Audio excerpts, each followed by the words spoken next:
We've got Joshua 9 through 11. Read it about a week ago, but then I can't remember if it's which part, what was going on. So here we go. So it all kind of jumbles together, especially with everything that's going on.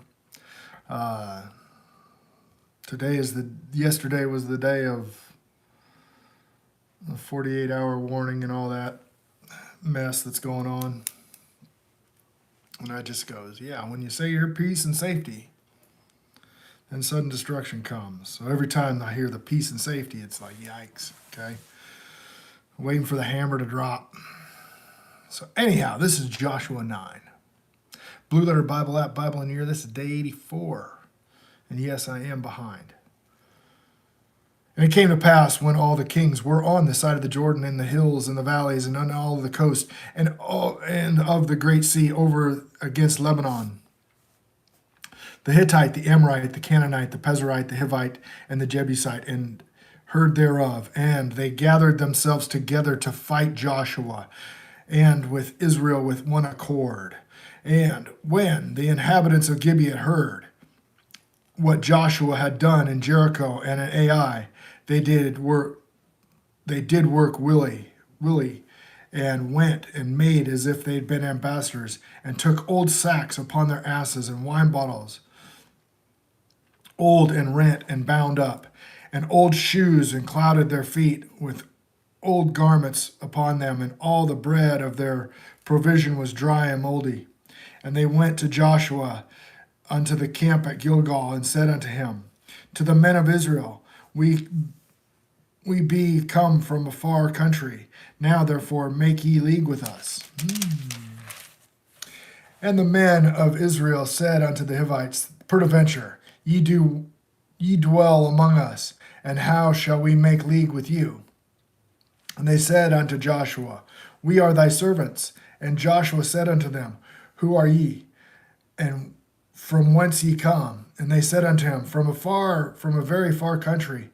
Thy servants are come from because of the name of Jehovah thy God, for we have heard the fame of him, and all that he did in Egypt, and all that he did to the two kings, the Amorites, that were beyond the Jordan, to Sihon, to king of Heshbon, and to Og, the king of Bashan,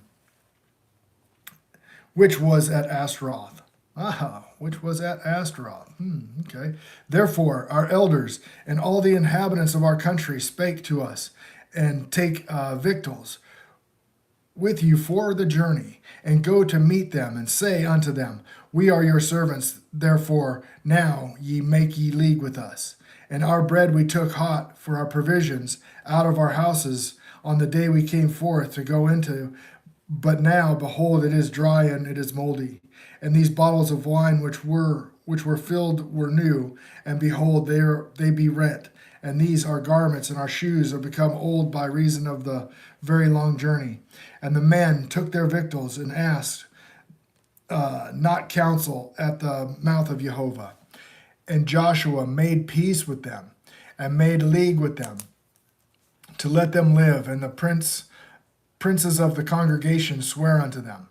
And it came to pass at the end of 3 days after they had made league with them, that they heard that they were their neighbors, and that they dwelt among them, and that the children of Israel journeyed and came unto their cities. And on the 3rd day now their cities were Gibeon, and Cherepeth, and Beeroth, and Kirjalim. And the children of Israel smote them not, because the princes of the congregation had sworn unto them. And Jehovah, God of Israel, and all the congregation murmured against the princes. Yeah, so they're remembering what they heard, not to make covenant with these people.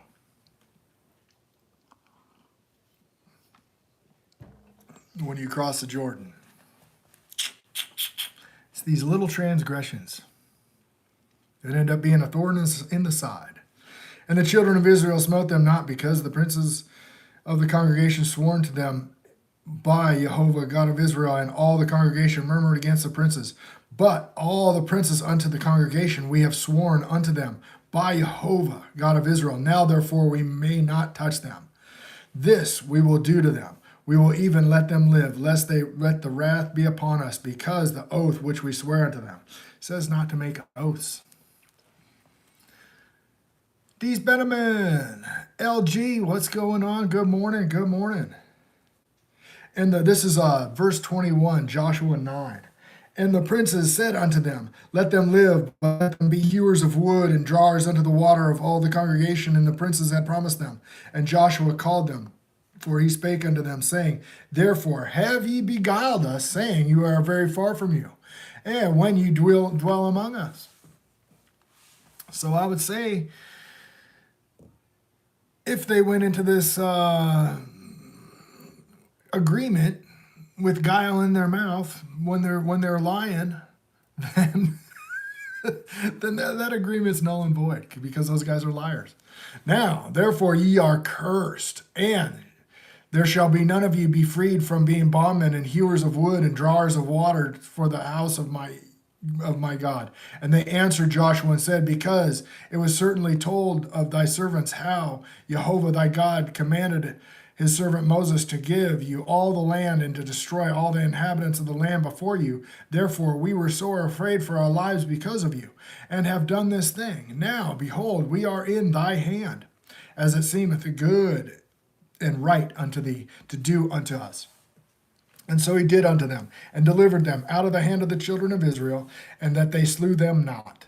And Joshua had made that day hewers of wood and drawers of water for the congregation, and for the altar of Jehovah, even to this day, in the place which he should choose. In the place which he should choose. Okay? The place which he should choose. It says that over and over again in Deuteronomy 12 and Deuteronomy 16. Not to make a sacrifice in the place outside where he puts his name. Not in thy gates, but where he puts his name. Just like it says right here. In the place which he should choose. But yet I see tons of people doing the Passover wherever they want. In their backyards. Wherever. People doing Easter wherever they want. The appointed times, where he puts his name. Now it came to pass when Adonai, Zadok, king of Jerusalem, had heard now Joshua had taken Ai and utterly destroyed it, as he had done to Jericho and to her king. So he had done to Ai and her king, and how the inhabitants of Gibeon had made peace with them in Israel and were among them, that they feared greatly, because Gibeon was a great city and one of the royal cities, and because it was greater than Ai, and all the men there were mighty. And Adonai Zedek, king of Jerusalem, sent unto Hoham, the king of Hebron, to Piram, king of Jarmuth, and unto Japhah, king of Lachish, and unto Debir, king of Eglon, saying, Come up unto me and help me, that we may smite Gibeon, for it hath made peace with Joshua and the children of Israel. Well, thank you, LG. And my foot ketchup, that's an interesting name. No, I'm not homeless. Oh, but I seem to be a stranger in a strange land. Therefore, where was I? Yeah, it says, and therefore the 5 kings of the Amorites, and the kings of the Jerusalem, and king of Hebron, and the king of Jerimoth, and the king of Lachish, and the king of Eglon, gathered themselves together, and went up, and all the hosts were encamped before Gibeon, and made war against it. And the men of Gibeon sent unto Joshua the camp of Gilgal, saying, Slack not thy hand from thy servants, come up unto us quickly, and save us, and help us. For all the kings of the Amorites that dwell in the mountains are gathered together against us. So Joshua ascended.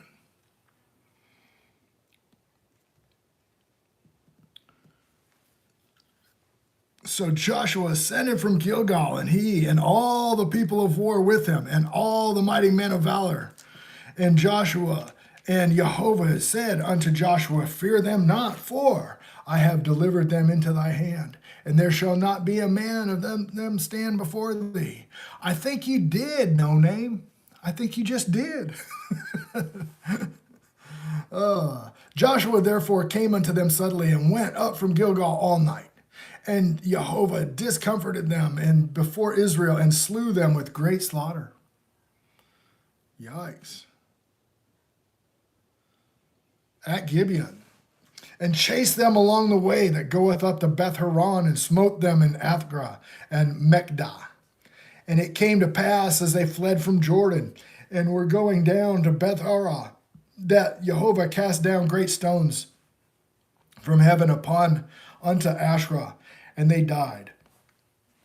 They were more than which died with hailstones, than they whom the children of Israel slew with the sword. And when spake Joshua to Jehovah, in the day when Jehovah delivered up the Amorites before the children of Israel, and he said, in the sight of Israel, Son, standest thou still upon Gibeon, and thou moon in the valley of Ajon. And the sun stood still, and the sun stood still, and the moon stayed, until the people had avenged themselves upon their enemies. Is not this written in the book of Jasher? Okay, right here where it says the book of Jasher. Okay, if we went into the Strong's Concordance, it would just say the book of the upright. Okay, the book of the upright is the books, Jubilees, and the Jubilees in another one. But the book of Jasher was written like way after the fact, and it's just bull jive. So this is a little bit of a scam here. I'm gonna highlight this one. So this is where, yeah. So they're talking about the book of the upright. The scribes call it Jasher. Yeah, Jasher's bull jive. So the sun stood still in the midst of heaven, and he hasted not to go down by the whole day. It's like written after the fact, kind of controlled opposition. And there was no day like that before or thereafter it, that Jehovah had hearkened unto the voice of man, and for Jehovah had fought for Israel. And Joshua returned, and all Israel with him, into the camp of Gilgal. That's why it's good to have like an eye on the old text, I'll say the where this came from, all these manuscripts and stuff like that. At least be hip to this stuff. And there was no day like that before or after it, that Jehovah had hearkened unto the voice of a man, for Jehovah had fought for Israel. And Joshua returned, and all Israel with him, unto the camp to Gilgal. And these 5 things fled, and they hid themselves in the cave at Mekdah. Yeah, and the last thing on that book of Jasher piece out of chapter 13, you can actually find what he was talking about in Jubilees. Okay, and Joshua returned with all Israel with him and into the camp of Gilgal. And these 5 kings fled and hid themselves in the cave of Mekdah. And it was told Joshua, saying that the 5 kings are found hid in the cave of Mekdah. And Joshua said, roll great stones upon the mouth of the cave, and set men by it to keep them. And stay ye not, but pursue after your enemies, and smite the hintermost of them. Suffer them not to enter into their cities, for Jehovah your God hath delivered them into your hand. And it came to pass, when Joshua and the children of Israel had made an end of the slaying with a very great slaughter, till they were consumed, that the rest which remained of them entered into the fenced cities, and all the people returned unto the camp of Joshua at Mekdah in peace. None moved his tongue against any of the children of Israel. And then said Joshua, open thy mouth of the cave, and bring out those 5 kings unto me out of the cave. And they did so, and brought forth those 5 kings unto him of the cave, and of the king of Jerusalem, the king of Hebron, the king of Jarmuth, and the king of Lachish, and the king of Echelon. Or that's Lachish, yeah. And it came to pass, when they brought those kings unto Joshua, that Joshua called for all the men of Israel, and said unto the captains of the men of war went with him, come near, and put your feet on the necks of these kings. And they came near, and put their feet on the necks of them. And Joshua said unto them, fear not, nor be dismayed. Be strong and be of good courage, for thus Jehovah shall do to all your enemies against whom ye fight. And afterwards Joshua smote them and slew them, and hanged them on 5 trees, and they were hanging upon the trees until the evening. And it came to pass at the time of going down of the sun that Joshua commanded that they took them down off the trees and cast them into the cave where they had been hid, and laid great stones in the cave's mouth, which remain until this very day. That day Joshua took Makkedah and smote it with the edge of the sword, and the king thereof, and he utterly destroyed them, and all the souls that were therein. And he let none remain. And he did to the king of Makkedah as he done unto the king of Jericho. And Joshua passed from Makkedah and all Israel with him to Libnah, and fought against Libnah. And Jehovah had delivered also the king thereof into the hand of Israel. And he smote it with the edge of a sword, and all the souls that were therein, and let none remain in it, but did unto the king as of he did to the king of Jericho. And Joshua passed Libnah with Israel with him into Lachish, and encamped against it, and fought against it. And Jehovah delivered Lachish into the hand of Israel, which took it on the 2nd day, and smote it with the edge of the sword, and all the souls that were therein, according to all he had done in Libnah. Then the king of Horam, king of Gezer, came up to help Lachish, and Joshua smote him and his people until he had left him none remaining. And from Lachish, Joshua passed unto Eglon, and all Israel with him, and they encamped against it and fought against it. And they took it on that day and smote it with the edge of the sword, and all the souls who were in were utterly destroyed that day, according to all he had done to Lachish and to Joshua, and went up from Eglon and all Israel with him unto Hebron, and they fought against it. And they took it and smote it with the edge of the sword, and the king thereof, and all the cities thereof, and all the souls that were therein. And he left none remaining, according to all he had done to Eglon. But he destroyed it utterly, and all the souls were in. And Joshua returned all Israel with him to Debir, and he fought against it, and he took it, and the king thereof, and all the cities thereof, and they smote them with the edge of the sword, and utterly destroyed all the souls that were therein. And he left none remaining, as he had done to Hebron. So he did to Debir and to the king thereof, and he had done also to Libnah and to her king. So Joshua smote all the country in the hills, and of the south, and of the vale, and of the springs, and all of their kings, and left none remaining, but utterly destroyed all that breathe, as Jehovah God of Israel commanded. And Joshua smote them from Kadesh Barnea even unto Gaza, and all the country of Goshen, and unto Gibeon. And all their kings and lands did Joshua take at one time, because Jehovah the God of Israel fought for Israel. And Joshua returned all the camp with him unto the camp of Gilgal. Chapter 11, verse 1. And it came to pass, when Jabin, king of Hazor, had heard these things, that he had sent Joab, king of Magdon, to the king of Shimron, and to the king of Ashpath, and to the kings that were on the north of the mountains, and the plains of the Chimroth, and in the valley, and the borders on the Dor on the west, and to the Canaanites unto the east and on the west, and to the Amorites, and to the Hittites, and the Pezerites, and the Jebusites in the mountains, and to the Hivite under Hemron in the land of Mizpah. And when they went out, they and all their hosts with them, much of the people, as the sand that is upon the seashore, in multitude, with horses and chariots, and very many. And when all these kings were met together, they came and pitched together at the waters of Merom to fight against Israel. And Jehovah said unto Joshua, Be not afraid because of them. For tomorrow about this time I will deliver up all the slain before Israel. Thou shalt hew their horses and burn their chariots with fire. And Joshua came, and all the people of war with him against them by the waters of Merom, and suddenly and fell upon them.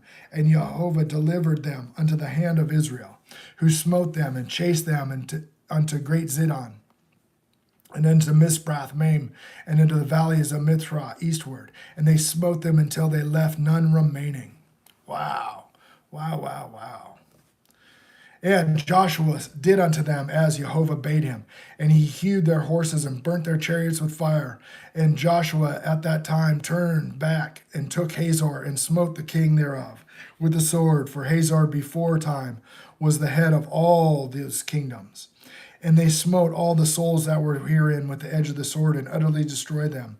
And there was not any left to breathe, and he burnt Hazor with fire. Wow. And the cities of those kings and all the kings with them, and Joshua take and smote them with the edge of the sword and utterly destroyed them, as Moses, the servant of the Lord, commanded. But as for the cities that stood in their strength, Israel burned none of them, save Hazor only, and that did Joshua burn. And all the spoils of the cities, and all the cattle the children of Israel took for a prey unto themselves. But every man they smote with the edge of the sword until they had destroyed them, neither left them any to breathe. And as Moses commanded, and as the Jehovah commanded Moses, his servant, so did Moses command Joshua. And so did Joshua, he left nothing undone of all that Jehovah commanded Moses. So Joshua took all that land, the hills and the south country, and all the land of Goshen, and the valley and the plain, and the mountains of Israel, and the valleys of the same, even from the Mount Halak. You know what? Yeshua is his name. So if you look up in Strong's Concordance, it's going to say Jehovah's salvation. That's the name Joshua. That would be the name of the Messiah in English. Okay? So, this being a foreshadowing, before you go into and after you take when you take the inheritance, before he places his name there, the land gets cleaned.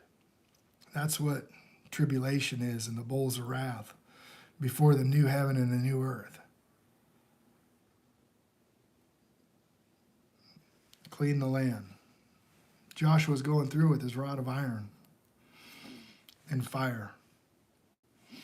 So Joshua took the land, even from Mount Halak, that goeth up to Seir, even to Baal-gad, and the valley of Lebanon, under the Hermon, and all their kings he took them and smote them and slew them. And Joshua made war a long time with those kings. And there was not a city that made peace with the children of Israel, save the Hittites, the inhabitants of Gibeon, and all other they took in battle. For it was Jehovah to harden their hearts, that they should come against Israel in battle, that he might destroy them utterly, and that they might have no favor, but that he might destroy them, as Jehovah commanded Moses. And at that time came Joshua, and cut off the Anakims from the mountains, and from Hebron and Debir, and from Anab, and from the mountains of Judah, all of the mountains of Israel. Joshua destroyed them utterly with their cities. And there was none Anakims left in the land of the children of Israel, only in Gaza and Gath and in Ashdod where they remained. So Joshua took the whole land according to all that Jehovah said unto Moses, and Joshua gave it for an inheritance to Israel according to their divisions by their tribes. And the land rested from war. And the land rested from war. You know, and when we go through Kings, when we get to Kings and Chronicles, you'll know even the good kings always leave something. They leave a high place. So they leave the priests to the high place. So they leave a little bit of leaven that ends up haunting that next generation. Look what Joshua did. He didn't, as we're going to be reading Samuel here pretty soon. He didn't leave the king like Saul did, you know, or he didn't leave, you know, like when God told him to wipe out all the animals even. And no, now he brings back the animals, you know. Joshua just stuck to the instructions. He's just sticking to the instructions. Wild. Especially if you think of that as a foreshadowing of going into the promise, you know. Wild. All right, I love you guys. That is day 84 in the Blue Letter Bible app. If you read a chunk a day, you'll have the whole Bible read. And this is going in chronological order, so it makes a little more sense. So you don't throw in a book here and a book there, like how the Bible's set up. All right, guys. I love you, and I will talk to you tomorrow.